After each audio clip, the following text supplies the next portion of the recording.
திருப்பரங்குன்றம் தீப வழக்கின் இறுதி விசாரணை சென்னை ஹைகோர்ட் மதுரை கிளையில் முடிந்து தீர்ப்புக்காக வழக்கு ஒத்திவைக்கப்பட்டது. தொடர்ந்து ஹைகோர்ட் கிளை முன்பு மனுதாரர் அரச பாண்டியன் சார்பாக ஆஜரான வழக்கறிஞர் நிரஞ்சன் செய்தியாளர்களை சந்தித்தார். ஒவ்வொரு நாள் ஒவ்வொரு வாதம். இன்னைக்கு ஒட்டுமொத்தத்தில் இன்னைக்கு முழுமையா அப்படியே யூட்டர்ன் அடிச்சு அது என்னன்னா எங்களுக்கு தெரியாதுங்க.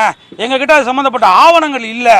அந்த ஆவணங்கள் எங்கள்கிட்ட இல்லாதனால எங்களால் அதை தெளிவான ஒரு முடிவு சொல்ல முடியல.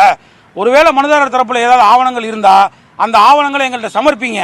அதாவது செக்ஷன் 63E HRNC ஆக்ட் படி நீங்கள் எனக்கு அப்பீல் போடுங்க.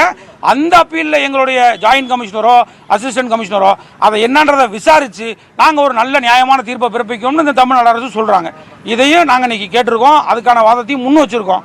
நீதிமன்ற தீர்ப்பு என்ன வருதுன்னு பார்க்க அட்வொகேட் ஜெனரல் அவருடைய வாதங்களை முன் வைக்கும் பொழுது ஒருத்தர் இன்னைக்கு இங்கே ஏற்றுங்கன்னு சொல்கிறார். இன்றைக்கி இந்த மனுதாரர்கள் எல்லாமே இந்த மலையினுடைய உச்சியில் தீபத்தூன்ற இடத்துல ஏற்றுங்கன்னு சொல்கிறாங்க. நாளைக்கு இன்னும் கொஞ்சம் நாளுகள் கழித்து வேறு சிலர் இல்லை வேறு இடத்துல ஏற்றுங்கன்னு சொன்னால் நாங்கள் இப்படி ஒவ்வொருத்தருடைய கேள்விக்கும் நாங்கள் போய் பதில் சொல்லிட்டு இருக்க முடியாது, அதுக்கான வேலையில் செஞ்சுட்டு இருக்க முடியாது அப்படின்னு சொன்னார். ஸோ அப்போ அதுக்கான ஆதாரங்கள் சமர்ப்பிக்கப்பட்டால் நாங்கள் கன்சிடர் பண்ணுறோன்னு சொல்லி சொன்னார்.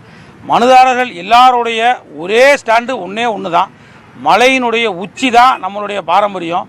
அந்த தீப ஒளி ஏற்றது எல்லாருடைய வாழ்க்கையில் இருக்கக்கூடிய இருளையும் போற்றி அடைக்கணுன்றது அதனுடைய நோக்கம். அதை தான் நம்ம திரும்ப திரும்ப முன்னிலைப்படுத்தியிருக்கோம். நீதிபதிகள் நல்ல முறையில் பரிசீலிப்பாங்கன்றதை நம்ம எதிர்பார்க்குறாங்கண்ணா. அரசு தலைமை வழக்கறிஞர் என்ன சொல்கிறாங்கன்னா அந்த உச்சி பிள்ளையார் கோயில் தான் அந்த மலைக்கே உச்சின்றதை சொல்கிறாங்க. அதை நீங்கள் மனுதாரரை எப்படி சார் எடுத்துக்கிறீங்க? ஆனால் அவங்க சொன்ன எதுவுமே அப்போ நாளைக்கு இன்னொரு கேஸில் அதை இன்னும் மாற்றி சொல்லுவாங்கன்னா, ஏற்கனவே இது 5 விதமான ஸ்டாண்டு சொன்னாங்க.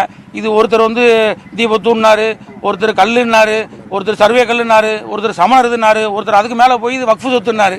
அன்னைக்கு சொன்னவர் இன்றைக்கி அப்படியே டோட்டல் அவர் ஸ்டாண்டிங் அன்றைக்கி அவங்க ஸ்டாண்டே மாற்றிட்டாங்க. இனி வருங்காலங்களில் எப்படி நடக்க போகுதுன்னு தெரியலண்ணா. இதெல்லாம் மக்கள் தானே என்னன்றதை புரிஞ்சுக்கிறேங்கண்ணா.